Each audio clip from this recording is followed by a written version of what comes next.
Oke, selanjutnya adalah current good and future good. Harapan yang untuk masa depan yang lebih baik menyebabkan individu untuk melakukan konsumsi pada saat ini. Hal ini akan menyebabkan seseorang akan meningkatkan konsumsinya pada saat ini dengan harga-harga yang harus dibayarkan pada kemudian hari. Ekonomi Islam melihat hal ini sebagai perilaku yang berlebih-lebihan.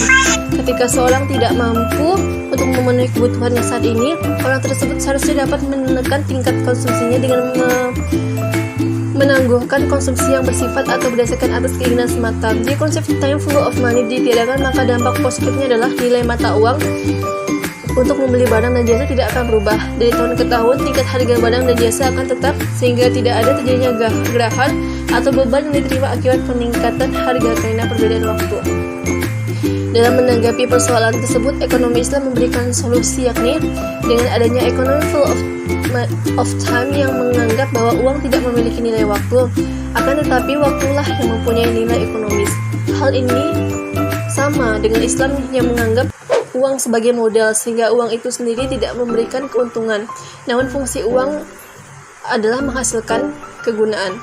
Oleh karena itu, landasan ekonomi konvensional yang berdasarkan pada kondisi mendapatkan hasil tanpa risiko atau al-ghunmu bi'at guni, yang memperoleh hasil tanpa menghasilkan biaya atau al-kharaj bil daman, ditolak dalam pandangan ekonomi Islam.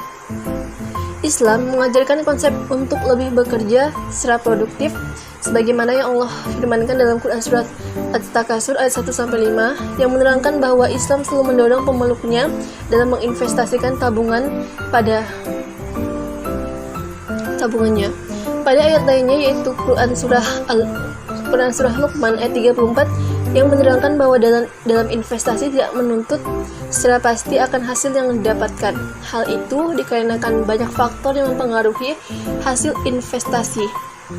Di antaranya yang pertama adalah jumlah modal, jumlah nisbah, jumlah perputaran modal, dan return itu sendiri.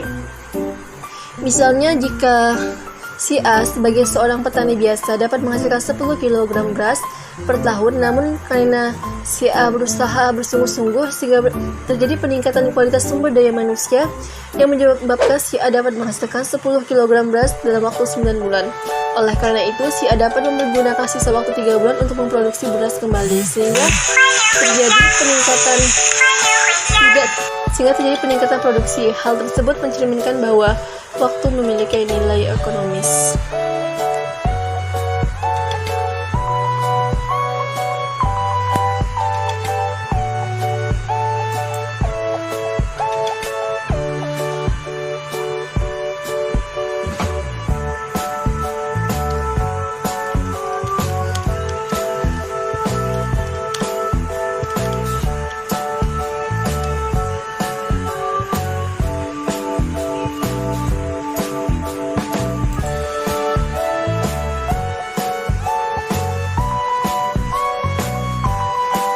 Tentu saja, time value of money itu berbeda dengan ekonomi value of time. Perbedaannya bisa dilihat yang pertama dari konsep uang. Pada time value of money, uang dianggap sebagai komoditas, sedangkan pada ekonomi value of time, uang adalah alat tukar. Yang kedua adalah konsep kerjasamanya. Time value of money harus berdasarkan bunga, sedangkan ekonomi value of time berdasarkan nisbah atau bagi hasil. Pada time value of money, manajemen risikonya tidak mempedulikan risiko usaha, sedangkan pada economic value of money itu selalu mempertimbangkan risiko.